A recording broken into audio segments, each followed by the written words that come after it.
Welcome to this press conference that we have asked you to come for. We accept your gracious presence here because you accepted our invitation so readily. We are soon going to be starting our Diamond Jubilee year. We are ushering the Diamond Jubilee year, which culminates in 2023. The college began in 1963, and it was founded by Dr. Teresa Kalativital. She had just finished her doctorate in the States. She belongs to the Society of the Daughters of the Heart of Mary. This society runs the college. There was no teacher training college in Goa at all. Soon after liberation, the then Archbishop asked us to come and start the college. And in response to the need, we started the B.Ed college. It was first started in a building down there which still exists, Nossa Senhora da Piedade. That was the Nirmala Institute of Education. And from that small building, where the principal's office was under a staircase, we managed to come up here to this big campus with the help of Miserior, a German organization. Now, when we initially started, it was basically a B.Ed college, a teacher training college, and we had the B.Ed course and the DipEd course. But soon it became evident to us that we need to expand our horizons. And so we started many new programs beginning in 2000. In 2000, we started the Nodal Childline Center, which manages all the collaborative childline units. There was no nodal childline center here.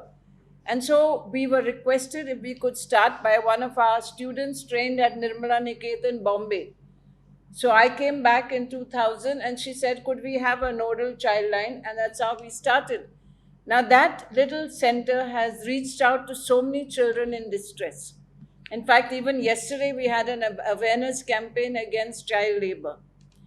Then we also felt the need for counseling because there were a lot of youth going through very difficult times. So we started a course called the Postgraduate Diploma in Counseling, Guidance and Counseling, which trains counselors.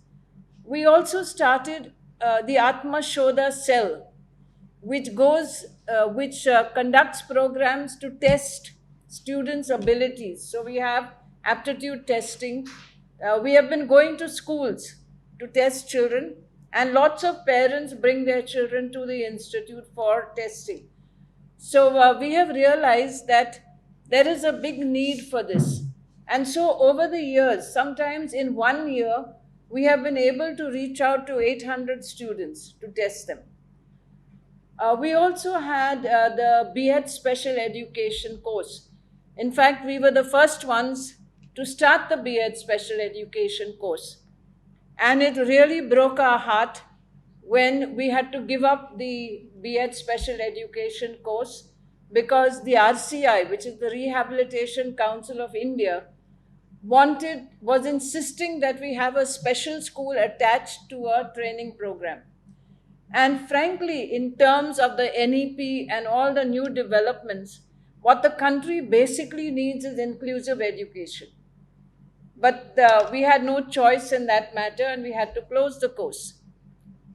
We have not, then with Father Romal de Souza, Dr. Father Romal de Souza, who's no more, we started the MA in Wellness Counseling, which is the first of its kind in India.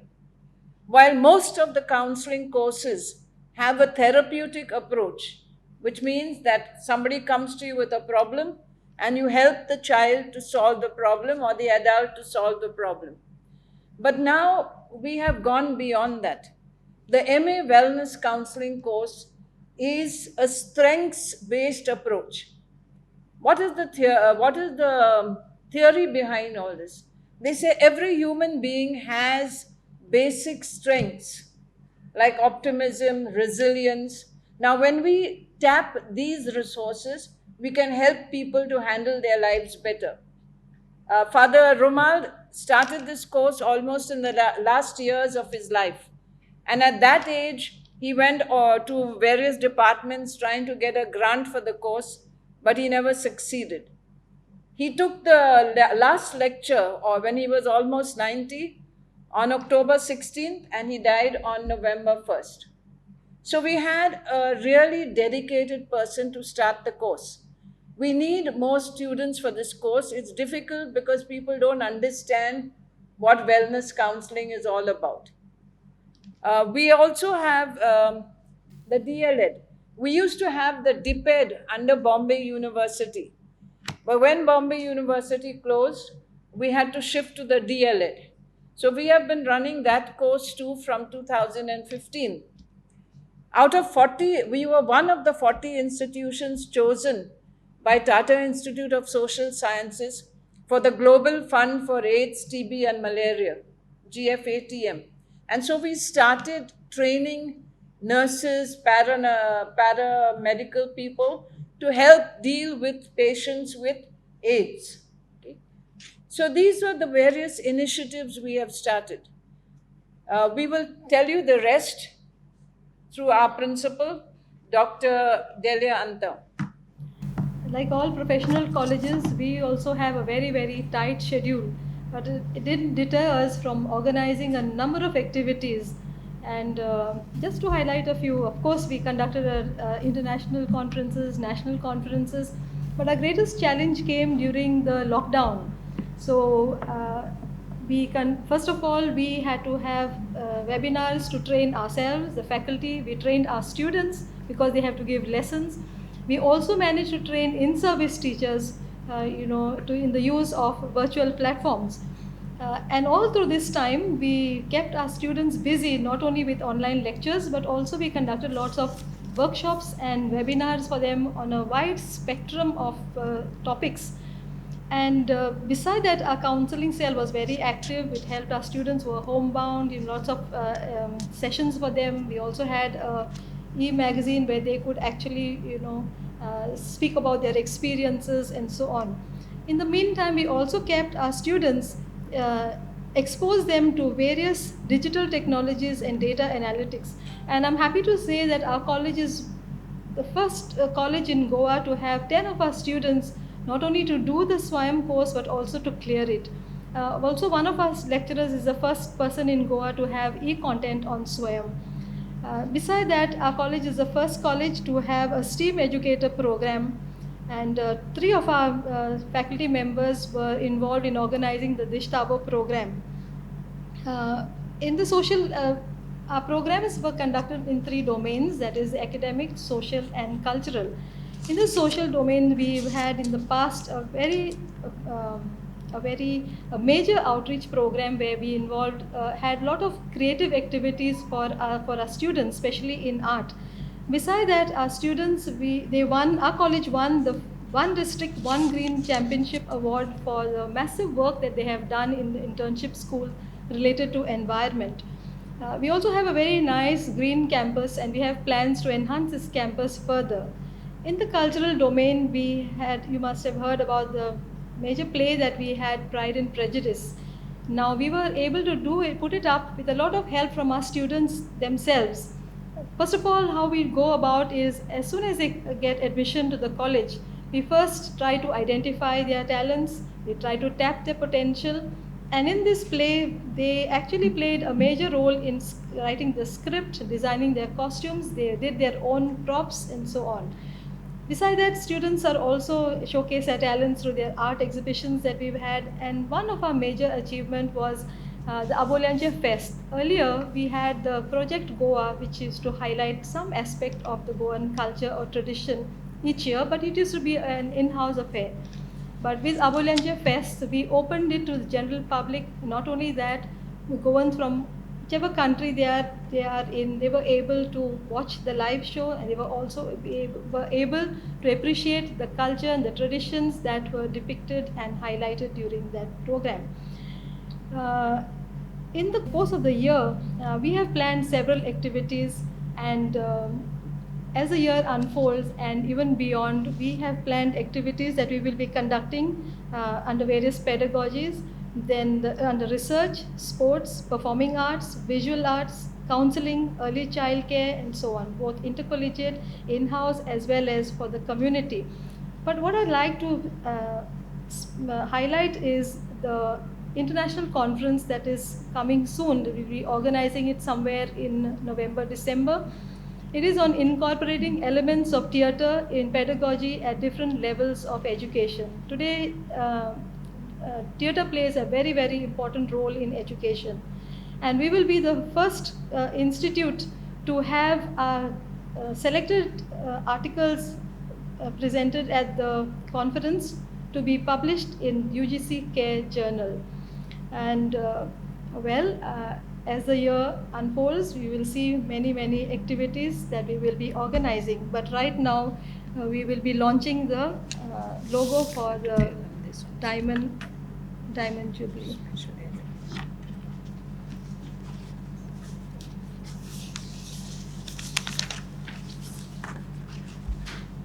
This is the logo for the Diamond Jubilee. Discover the diamond in every person. That is the role of teachers, to be creative themselves and to get the creativity out of students.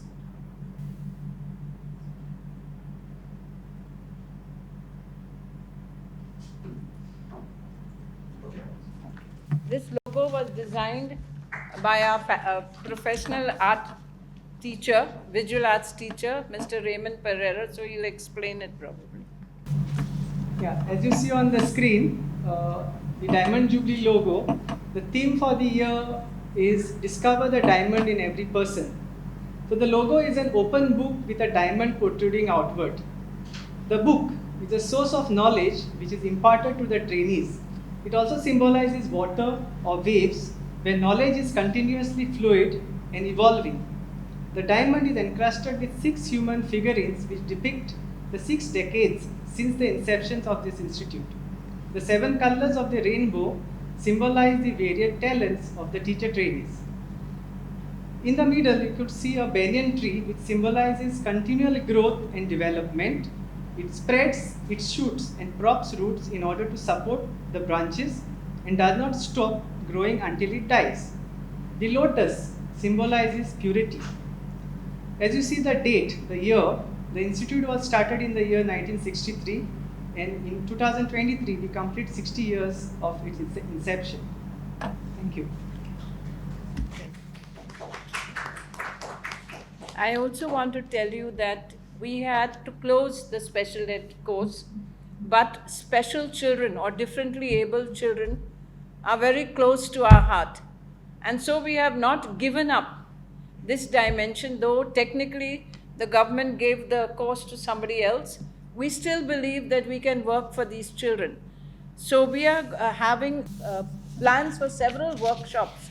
One of them is sensory integration, to enable teachers to understand sensory issues in children and strategies of managing the classroom. Another one is shadow teaching. The thing is to open classes for special children in regular schools. That's called inclusive education. And while we had the B.Ed special course, we had 9 schools open these resource rooms. In fact, one is in our KG and it's doing very well. This year we have 16 children coming, so we have to get another teacher because you can only manage 8 at a time. So we will also have a shadow teaching course where we prepare educational assistants to work with special needs children in the mainstream classes and provide extra attention that he or she needs. We already had a course in learning disabilities. We are going to have another one, a 50-hour certificate course. Then we will also have a course in inclusive education to help teachers to include special school children in the mainstream.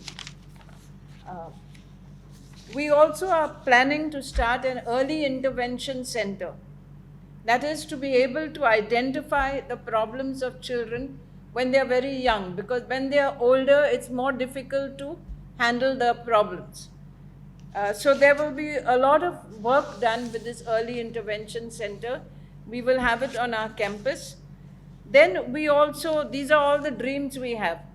want to start a pre-vocation center for persons with disabilities. I hear many parents asking sometimes, once they pass out through a special school, what do these children do? They are adults. What are the opening? I understand there are some courses being available to them, but Nirmala Institute wants to take this on as a part of its social responsibility.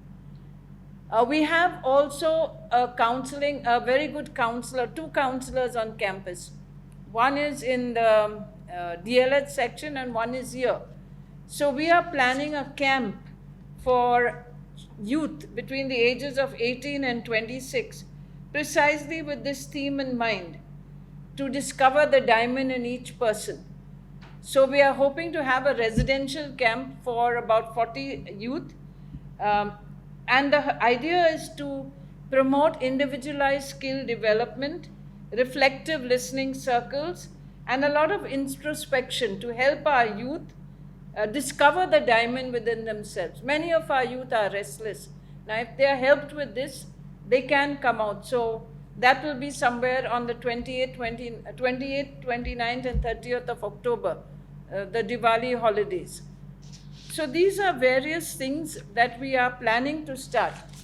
We also will have, I guess you know that there are many marriages breaking down today, and we need to have a training for married couples, which will be entitled 7 Steps to Improving Marital Relationships. We have couples also coming here for counseling. We have children with the parents coming in for counseling. So we have an established counseling center. The idea of all this is that an educational institution has to be involved in social change, has to be involved in society. So from merely being a teacher education college, we have branched out into other areas. We have the preschool training program, which we are hoping will help teachers get jobs in preschools. But we have not limited to only what we have as the course content. They are also simultaneously doing the IGNOU course. So what is not there with practical issues will be dealt with here. So we have a number of programs that we hope will bring a new dimension to education. Unfortunately, we have already submitted programs, but they are in incubation.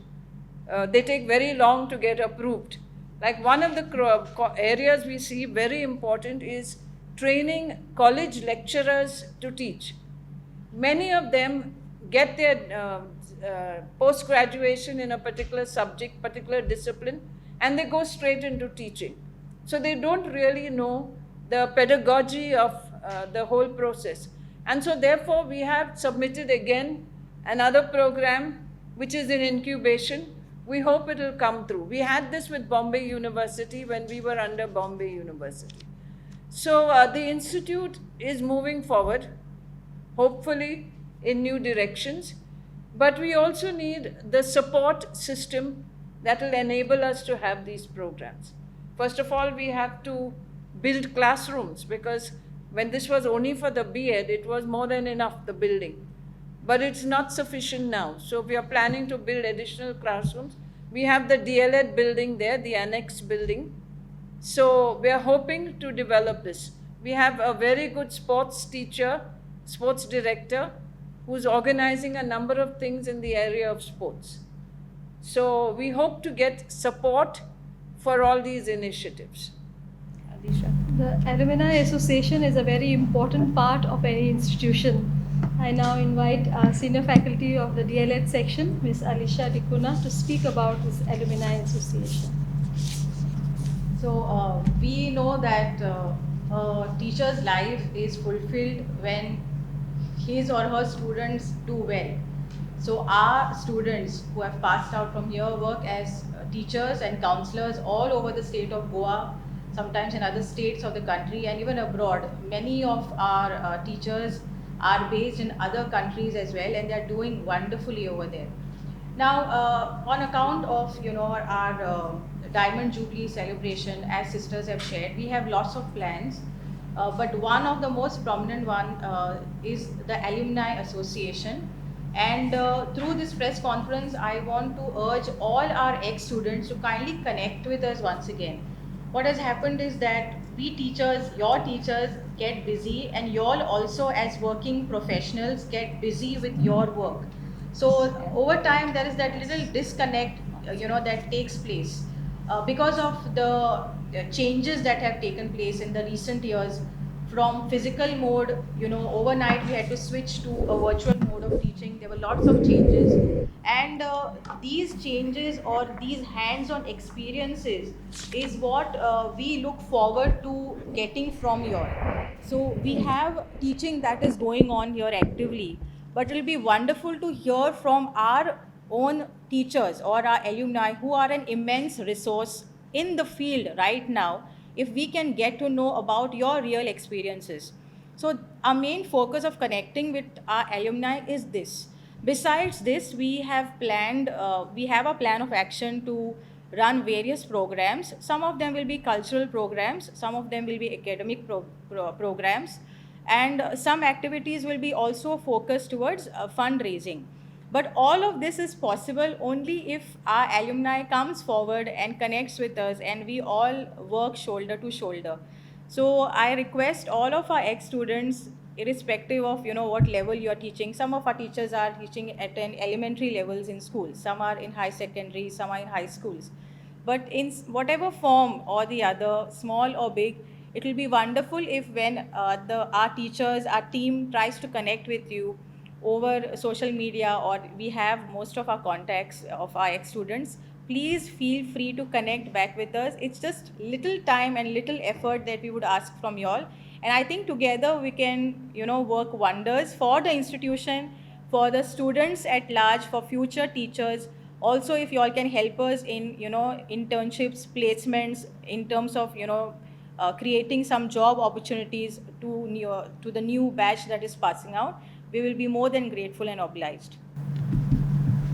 It's important to note that we were the only teacher training college for 30 years, till the other ones came up. So for 30 years, Nirmala has done yeoman's service to the state. We have a center called the Center for Excellence for Elementary Teachers.